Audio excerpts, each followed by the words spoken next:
Secret agent summer के सामने Narang industries के ओनर की बेटी शालिनी खड़ी थी। उसे अभी अभी पता चला था कि उसकी शादी समर के साथ तय कर दी गई है। शालिनी के डैड ने जब उसे बताया कि समर और वो एक दूसरे के मंगेतर है, उसे और गुस्सा आ गया।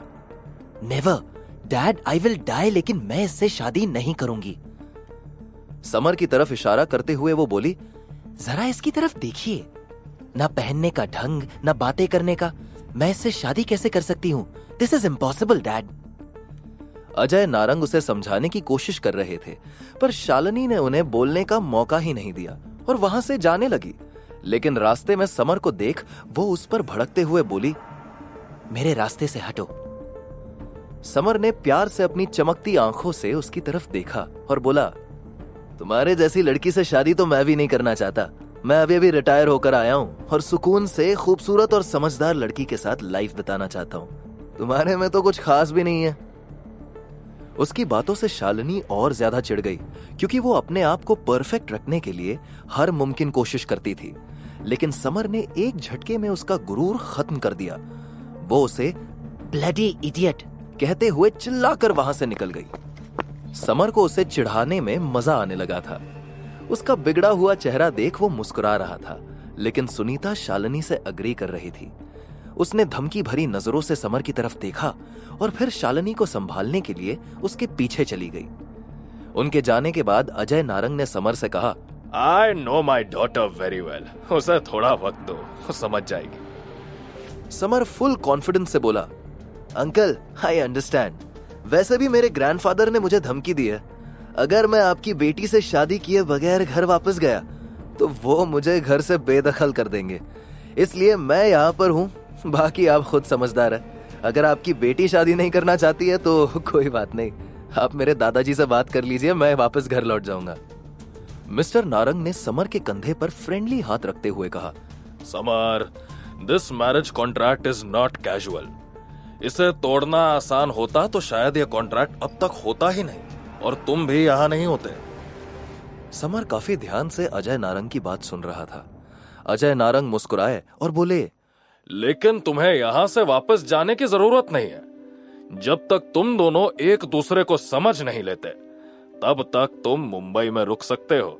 मैं तुम्हारे रुकने का अरेंजमेंट करता हूं, जहां तुम दोनों आराम से साथ में रह सको।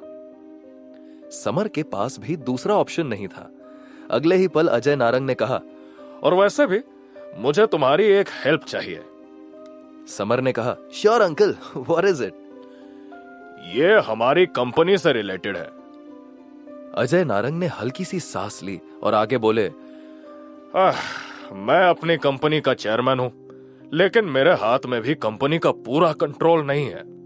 हमारी कंपनी के अंदर कुछ ऐसे लोग भी हैं जो सीक्रेटली साजिश रच रहे हैं और प्रॉब्लम्स खड़ी कर रहे हैं।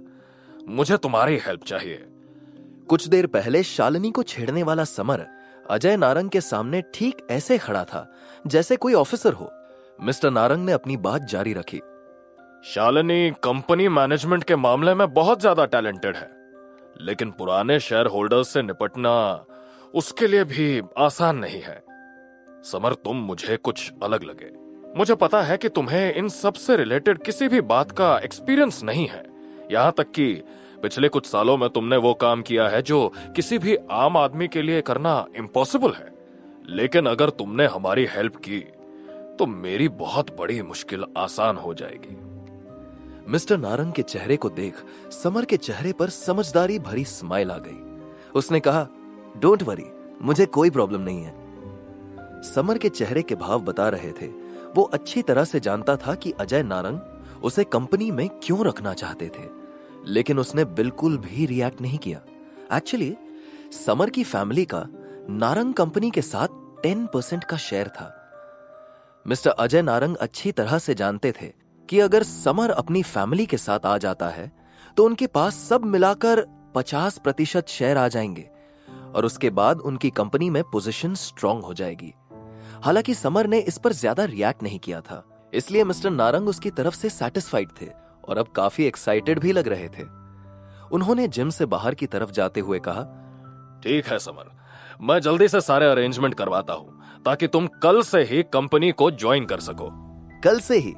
अंकल, इतनी जल्दबाजी किस बात की? समर ने काफी सूझबूझ से कहा। अजय नारंग कुछ पल के लिए सोच में डूब गए थे, लेकिन उन्होंने जवाब दिया, जल्दी नहीं, बल्कि बहुत देर हो चुकी है। कंपनी में तुम आज काम करो या 1 महीने बाद, मुझे उससे प्रॉब्लम नहीं है। कंपनी में तुम्हारे कदम रखते ही सब ठीक हो जाएगा। मैं तो बस चाहता हूं कि तुम्हें और शालिनी को एक साथ वक्त बिताने का और भी समय मिल जाए। तुम दोनों अभी फेमिलियर नहीं हो, लेकिन एक साथ काम करने के बाद एक दूसरे को अच्छे से जानने लगोगे और तब तुम्हारी शादी भी जल्दी हो सकती है। समर के चेहरे से साफ झलक रहा था कि उसे शादी करने की बिल्कुल भी जल्दी नहीं है। वो सिर्फ अपनी फैमिली के दबाव की वजह से मुंबई आया था। वो इस बारे में अजय नारंग को बताना चाहता था, लेकिन इससे पहले वो कुछ कह पाता, तभी दरवाजे पर किसी ने नॉक किया। दोनों ने दरवाजे की तरफ देखा तो एक हाउसकीपर खड़ा था। उसने रिस्पेक्टफुली उन दोनों से कहा, सर, शालिनी मैम ने समर सर को नीचे उनका वेट करने के लिए कहा है। वो उनके साथ एक ट्रिप पर जाना चाहती है। यह सुन समर हैरान हो गया, लेकिन शालिनी के डैड मिस्टर अजय नारंग खुश हो गए। मैं जानता था शालिनी जल्दी समझ जाएगी। This is good for both of you. तो जाओ, मुंबई घूमो और एक दूसरे को समझो। लेकिन समर के होठों पर एक अनजानी सी स्माइल थी। उसकी आंखें बता रही थी कि शालिनी ने जरूर उसके अगेंस्ट कुछ प्लान किया है। उसने कहा, यह दिन आएगा ये तो पता था, पर इतनी जल्दी आएगा ये नहीं पता था। मन ही मन बुदबुदाते हुए समर बाहर की ओर चल पड़ा। My dear future wife, you seem very spicy. बाहर पहुंचते ही उसने देखा कि सुनीता अपने जीप में बैठकर जा रही थी, लेकिन विला के बाहर एक लाल रंग की लग्जरी स्पोर्ट्स कार समर का इंतजार कर रही थी। शालिनी अभी तक वहां नहीं पहुंची थी। समर बड़े गौर से उस कार को देख रहा था, जैसे उसका पुर्जा पुर्जा स्कैन कर रहा हो। समर हर तरह के गाड़ियों की खबर रखता था, क्योंकि ऐसी कोई भी गाड़ी नहीं थी जो उसने न चलाई हो। उस कार को देख उसके चेहरे पर एक बार फिर शालिनी के ऊपर हंसी आने लगी। वो बोला, लगता है मैडम अपनी कार दिखाने की कोशिश कर रही है, वरना मुंबई की सड़कों पर इस स्पोर्ट्स कार का क्या यूज। तभी शालिनी वहां पर आ पहुंची। कार को घूर घूर के क्या देख रहे हो? पहले कभी ये कार नहीं देखी क्या? समर को शालिनी से बिल्कुल यही उम्मीद थी, इसलिए उसने भी शालिनी की तरफ देखे बिना ही जवाब दिया, मैं तो सिर्फ इसके कलर के बारे में सोच रहा था। कार कम और टमाटर ज्यादा लग रही है। वो शालिनी की तरफ मुड़ा और उसे देखते ही दंग रह गया। शालिनी ने व्हाइट स्ट्रेच पैंट्स के साथ लॉन्ग स्लीव टी शर्ट और हाई हील शूज पहना हुआ था। शालिनी पहले से बिल्कुल अलग लग रही थी। उसने अपनी आंखें हटाते हुए इंप्रेसिव स्माइल दी। लाल पर सफेद कॉम्बिनेशन अच्छा है। शालिनी का गुलाबी मुंह गुस्से से लाल हो गया। वो बोली, तुम्हें कुछ और भी आता है या सिर्फ बातें बनाना जानते हो? चुपचाप कार में बैठो। ऑर्डर देते हुए उसने कीचेन रिमोट से कार को अनलॉक किया। समर ने जब कार के अनलॉक होने की आवाज सुनी, उसने सीधा कार का ड्राइवर डोर खोला और ड्राइविंग करने बैठ गया। शालिनी सरप्राइज हो गई। ओह हेलो, मेरे लिए दरवाजा कौन खोलेगा? समर तब तक कार की सीट पर बैठ चुका था। उसने उसे नजरअंदाज करते हुए कहा, दरवाजे में कोई भी लॉक नहीं है तो तुम खुद खोल कर बैठ सकती हो। व्हाट? शालिनी हैरान थी।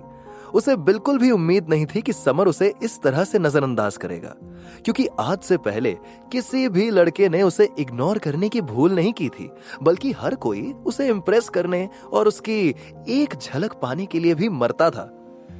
वो उसकी तरफ घूरते हुए मन ही मन बड़बड़ाने लगी, अजीब आदमी है, बात तो ऐसे कर रहा है जैसे खुद कहीं का राजकुमार हो, लोफर। इतने में एक हाउसकीपर पीछे से आया।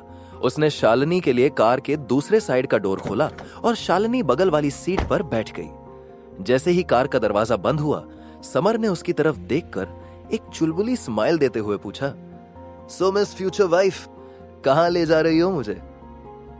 उसने कार स्टार्ट की और मुंबई की सड़कों पर दौड़ाना शुरू कर दिया। उसने कहा, वैसे बता दूं, मेरी फैमिली को पता है मैं यहां तुम्हारे साथ हूं। अगर कुछ उल्टा सीधा करने का इरादा है तो याद रखना, पुलिस 1 घंटे में नारंग विला पहुंच जाएगी। शालिनी को अंदर ही अंदर उससे बहुत ज्यादा चिढ़ हो रही थी, लेकिन वो अपने गुस्से को शांत रखने की कोशिश कर रही थी। उसने मुंबई की सड़कों की तरफ देखते हुए कहा, सोच समझ कर बोलो। वैसे भी मैं तुमसे शादी करने वाली नहीं हूं, तो मुझे तुम्हें मार कर कुछ हासिल नहीं होने वाला है। और हाँ, मेरा एक बॉयफ्रेंड पहले से ही है। बॉयफ्रेंड? तुम्हारा बॉयफ्रेंड भी है? इंटरेस्टिंग। समर बड़ी बड़ी आंखों से उसकी तरफ देख रहा था। शालिनी थोड़ा घमंड दिखाते हुए बोली, बिल्कुल है, और वो भी एक गैंगस्टर। मैं तुम्हें उसी से मिलवाने ले जा रही हूं। वाओ! समर एक्साइटेड दिख रहा था। वो बोला, अब तो मामला इंटरेस्टिंग लग रहा है। नारंग विला की ओनर की बेटी के गैंगस्टर बॉयफ्रेंड से मिलकर मजा आएगा। सही कहा तुमने। उससे मिलने के बाद तुम मुझसे शादी करने का ख्याल सपने में भी नहीं ला पाओगे। समर चालाकी से मुस्कुराया, तुम हमारी शादी की चिंता मत करो, फिलहाल तो तुम्हें अपने बॉयफ्रेंड की चिंता करने की जरूरत है। कॉन्फिडेंस होना अच्छी बात है, बट ओवर कॉन्फिडेंस ले डूबता है मिस्टर। शालिनी ने भी उसे वार्निंग देने की कोशिश की। वाइफ, तुम बहुत सोचती हो, पहले ये बताओ हमें जाना कहां है? पहली बात तो तुम मुझे वाइफ कहना बंद करो। शालिनी को जितना समर पर गुस्सा आ रहा था, उतना ही समर को उस पर हंसी आ रही थी। उसने कहा, तुम तो मेरी ऑफिशियल फियांसे हो, इसलिए मेरे लिए तुम्हें वाइफ कहना कोई बड़ी बात नहीं है। Go to hell. शालिनी के पास उसे जवाब देने के लिए कुछ भी नहीं बचा था। वो दूसरी तरफ नजर फेर कर बैठ गई और बोली, सेंट्रल मॉल। समर उसकी तरफ देख मुस्कुरा दिया और सेंट्रल मॉल की तरफ गाड़ी मोड़ दिया। लेकिन शालिनी मन में बोली, बस मकरंद अब संभाल ले, फिर इस आदमी का चेहरा दोबारा नहीं देखना पड़ेगा। दरअसल मकरंद कोई और नहीं बल्कि शालिनी का कजन था, जिसे उसने अपना नकली बॉयफ्रेंड बनाया था। उसे यह आइडिया सुनीता ने दिया था। अगर मकरंद उसे डराने में सक्सेसफुल हो जाता है तो शायद समर यहां से भाग जाए। कुछ देर बाद गाड़ी सेंट्रल मॉल पहुंची। पार्किंग में गाड़ी पार्क करने के बाद समर बिना शालिनी का वेट किए मॉल के अंदर की तरफ बढ़ने लगा। उसने एक बार फिर शालिनी को इग्नोर कर दिया था। उसका इस तरह बार बार शालिनी को इग्नोर करने से शालिनी को और भी ज्यादा बुरा लग रहा था। वो कार से उतरी और फिर समर को डराने के अंदाज में बोली, मैं तुम्हें लास्ट टाइम वार्न कर रही हूं, सोच लो, अगर तुमने मेरे बॉयफ्रेंड के सामने मुझे वाइफ कहकर पुकारा तो वो तुम्हारा क्या हाल करेगा। उसने मर्डर भी किया है। मर्डर? समर हैरान होकर रुक गया।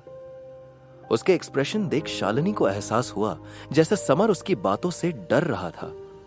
वो प्राउड टोन में बोली, एक गैंगस्टर के लिए तो ये सब आम बात है। खैर, अगर तुम्हें डर लग रहा है तो तुम्हारे पास अभी भी वक्त है, तुम जा सकते हो। समर ने कैजुअली जवाब दिया, नहीं वाइफी, मुझे डर नहीं लग रहा है, बल्कि मैं हैरान हूं। मर्डर करने के बाद भी एक गैंगस्टर कितने सुकून से सेंट्रल मॉल में हमारा वेट कर रहा है। शालिनी को उसके इस जवाब की बिल्कुल उम्मीद नहीं थी। शालिनी ने चिढ़कर अपनी नजर फेर ली और आगे आगे जाने लगी। समर दूर से खड़े होकर उसे देख रहा था। तभी उसके चेहरे का रंग एकदम से बदल गया। सामने से एक सफेद रंग की कार तेजी से आ रही थी, जो शालिनी से टकराने वाली ही थी। वो चिल्ला उठा, वाइफी, बी केयरफुल। क्या शालिनी को बचा पाएगा समर? क्या शालिनी समर से शादी के लिए मान जाएगी? जानने के लिए सुनते रहिए पॉकेट FM।